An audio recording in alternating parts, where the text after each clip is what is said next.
সব জানার মধ্যে যে জানা খুব আগ্রহ, শর্মিষ্ঠা ম্যাডাম তৈরি হলেন কিভাবে, সেটা আমরা যারা আপনার ছাত্রছাত্রী বা যারা আপনার গুণগ্রাহী গুণমুগ্ধ সকলেই জানতে চাই। বড় হওয়ার মধ্যে সব থেকে বড় জিনিসটা আমার মধ্যে যেটা ছিল যে বাবা মা খুবই সাধারণ।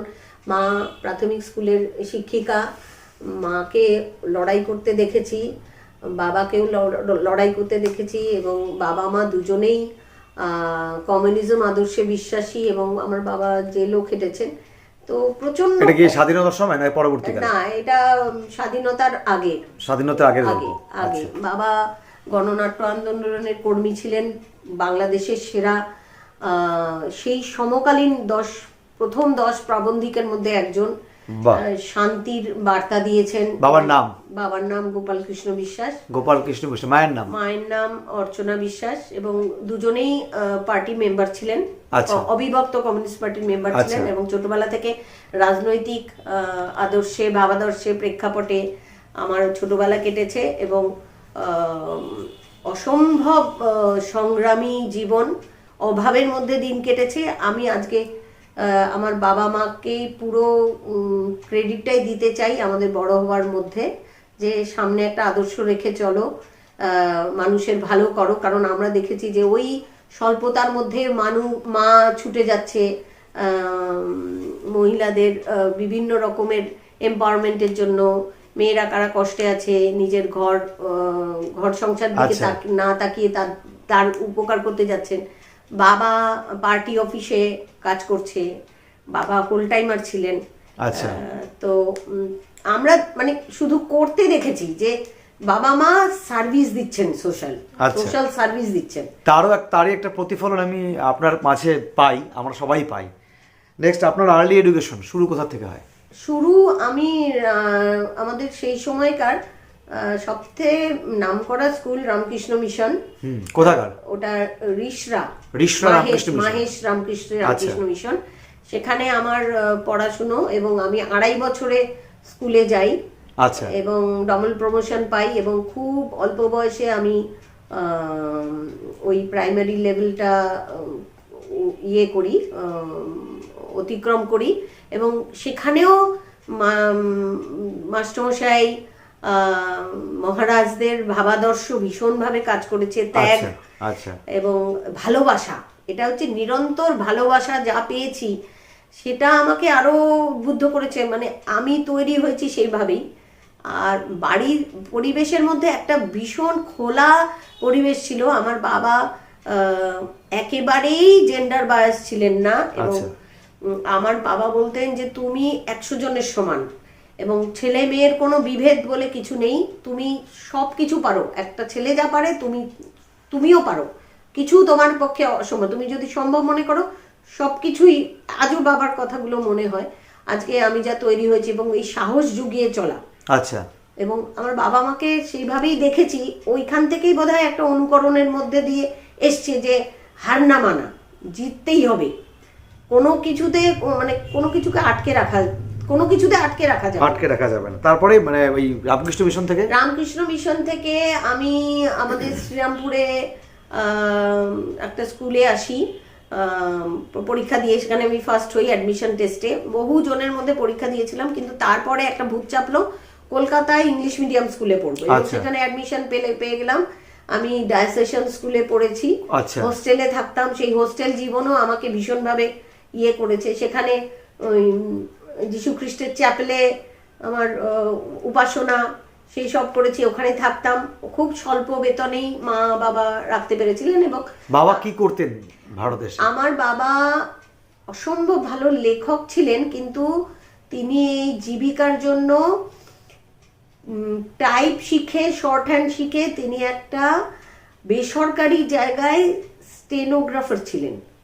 স্টেনোটাইপিস্ট। মা প্রাইমারি স্কুলের টিচার। সেই অর্থে কোনো প্রথিত যশা কোনো বিখ্যাত কোনো ফ্যামিলির আমি কেউ ছিলাম না, এবং আমি সেই জন্যই থ্যাঙ্কফুল যে আমি ওই অভাব এবং নিরন্তর যে লড়াই সেটা দেখেছি। প্লাস বাবা মাকে দেখেছি আত্মত্যাগ, মানে 71 সালের ওই বাংলাদেশের স্বাধীনতার যুদ্ধে আমার আমার মামা মাসিরা সবাই আমাদের কাছে এসে আশ্রয় নিয়েছেন। আচ্ছা। তখন আমাদের নিজেদেরই ভীষণ আর্থিক অবস্থা খারাপ, তার মধ্যেও দেখেছি বাবা মা একসাথে 6-7 জনের জন্য রান্না করছেন, ব্যবস্থা করছেন, তারা আমাদের সাথে রয়েছেন এবং সেটাকে মেনে নিচ্ছি। আমার মামারা খুব প্রথিতযশা ইয়ের বাংলাদেশের তারা স্বপন চৌধুরী নামকরা আর্টিস্ট, মিলন চৌধুরী নাট্যকার, বিখ্যাত রাষ্ট্রপতি পুরস্কার প্রাপ্ত নাট্যকার, তপন চৌধুরী হচ্ছেন বিখ্যাত গায়ক, আর আমার মাসি একটা ওখানকার সরকারি কলেজে বাংলার অধ্যাপিকা, এবং সর্বোপরি যার যে মূল সূত্র সেটা হচ্ছে আমার দিদা জিন্দু প্রভা দেবী। তিনি 82 বছর বয়সে কাঁথা শিল্পে রাষ্ট্রপতি পুরস্কার পাওয়া, ওয়াও, দারুণ দারুণ অনন্যা শীর্ষ দশের, এবং সেই দিদারই উত্তরসূরি আমি এবং আমার মাও যথেষ্ট এই ধারায় বহন করেছেন। এবং আমরাও দেখেছি আপনার শিল্পকর্ম বা আপনি যেভাবে কাজগুলো করেন, এর পাশাপাশি এটাও বলতে ভুলে গেছেন, আমি তাদের কাছে সত্যি কথাই বলছি, ওই হয়তো জিনে কিছুটা রয়েছে কিন্তু তাদের ওই নিপুণতা কুশলতার জায়গায় নেই আমি। আচ্ছা। মানে আমি অনেকটাই ডাইলিউটেড হয়ে গেছে, কারণ আমার দিদিমার যে একাগ্রতা, তার যে সূচি শিল্পের দক্ষতা, তার তোর কোনো ফর্মাল এডুকেশন ছিল না, কিন্তু অসম্ভব সুন্দর কবিতা লিখতেন, আচ্ছা, গল্প লিখতেন, এবং আমরা ছোটবেলা থেকে ওই দিদার কবিতা শোনার জন্য অপেক্ষা করে থাকতাম যে দিদা কয়েক মিনিটে একটা বিশাল ছড়া লিখে দিল, যে তুমি একটা ছড়া লিখে দাও। এগুলো আমার কাছে ভীষণভাবে অনুপ্রেরণা। তারপরে পরের এডুকেশন তারপর তো সেই সময়কার আমি 78 সালে মাধ্যমিক পাশ করি। সেই সময় খুব কষ্ট করে, মানে মাস্টারমশাই সেই অর্থে আমি সেই ধরনের মাস্টারমশাই পাইনি, খুবই স্বল্প ইয়ের মধ্যে আমি মাধ্যমিক সেই সময় ফার্স্ট ডিভিশনে মাধ্যমিক পাশ করি। আচ্ছা। এবং তখনকার দিনে সেটা আমার মনে আছে যে আমি স্কুল থেকে ফিরছিলাম, আমাকে সবাই মিষ্টি খাওয়াচ্ছে, উপহার দিচ্ছে, যে তখন নিজেকে মনে হলো যে হ্যাঁ কিছু একটা করেছি। তো তারপরে মাধ্যমিক পাশ করার পরে ওই উইলিয়াম কেরির শ্রীরামপুর কলেজে আমার পড়াশুনো। আচ্ছা, শ্রীরামপুর কলেজ, সেখানে একটা বৃহত্তর জায়গায় গিয়ে আরো চিনলাম কোয়েট কলেজ, স্কুল মেয়েদের স্কুল থেকে বেরিয়ে কোয়েট কলেজ, ওখানে হচ্ছে প্রথমে 11-12 তখন স্কুলে পরিকাঠামো তৈরি হয়নি, তখন স্কুলে ওই 11-12টা কলেজে গিয়ে আবার রামকৃষ্ণ মিশনের আমাদের সব আমার পুরনো বন্ধুদের সাথে আবার দেখা হলো, তখন আবার নিজেকে চিনলাম যে আরে এরা কেউ ভোলেনি। তারপরে ওই 11-12 পাস করলাম, ইচ্ছা ছিল ডাক্তার হবার, কিন্তু যে কোনো কারণেই হোক আমি ঠিক মতো গাইডেন্স পাইনি, আমাদের আর্থিক অবস্থা সেরকম ভালো ছিল না, সেই ধরনের কোচিং নিতে হবে সেটা পাইনি।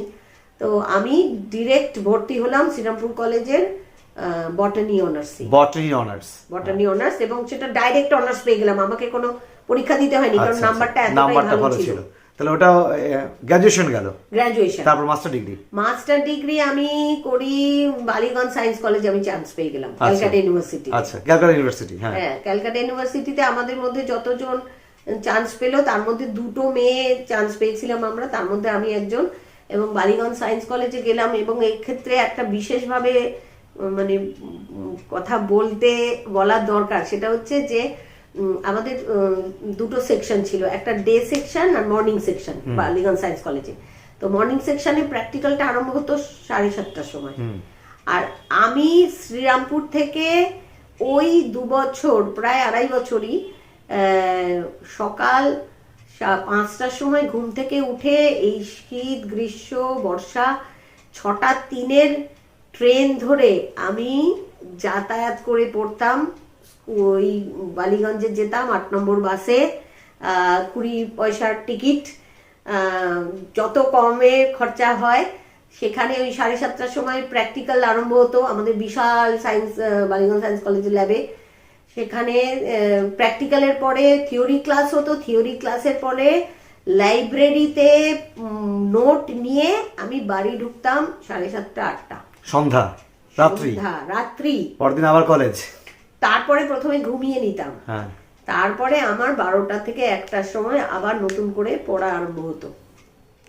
বাহ, তো এই জার্নিটা মানে আমার এমএসসি পড়াটা, আমাকে অনেকেই বলেছে যে হোস্টেলে থাকছিস না কেন এত দূর থেকে, কিন্তু ওই বাড়ির ওই নিভৃত কোণটুকু ছাড়া আমার মনে হয়নি যে কোনো ইয়ে করা। এমএসসির পর এমএসসির পরে রেজাল্ট বেরোনোর আগেই বিএসসি অনার্সের রেজাল্ট দিয়ে ঢুকে গেলাম ওই বিড়লা কলেজ, এখন আচার্য জগদীশ বোস কলেজ। কোন কোর্স? এটা হচ্ছে এই সার্কুলার রোডে, বালিগঞ্জ সার্কুলার। ওটা হচ্ছে বিএড।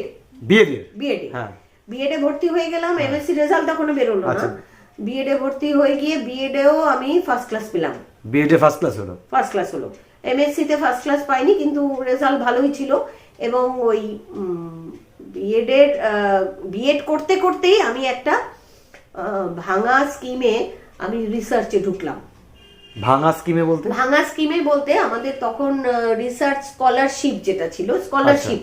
তো আমাদের স্যার বললেন যে স্কলারশিপে আমি তো তোমাকে বেশি টাকা দিতে পারবো না, তুমি যদি রিসার্চ করতে চাও তুমি রিসার্চ করতে পারো। আচ্ছা, তখন আমি 86 সালে রিসার্চে ঢুকলাম বটানির প্যাথোলজি, মাইকোলজি, প্যাথোলজি। এবং আমাদের ওয়ার্ল্ড ফেমাস একজন প্রফেসর ছিলেন ডক্টর আরপি পুরকায়স্থ। এবং আজকে যে দিব্যেন্দুর মাশরুম ফার্ম, সেই মাশরুমের নারী নক্ষত্র আমি ওই পিরিয়ডে শিখেছি। আমি বীজ কেমন করে তৈরি করতে হয় সেই সময়। আচ্ছা, কাল্টিভেশন কিভাবে, তখন আমরা মাশরুমের নামও জানতাম না।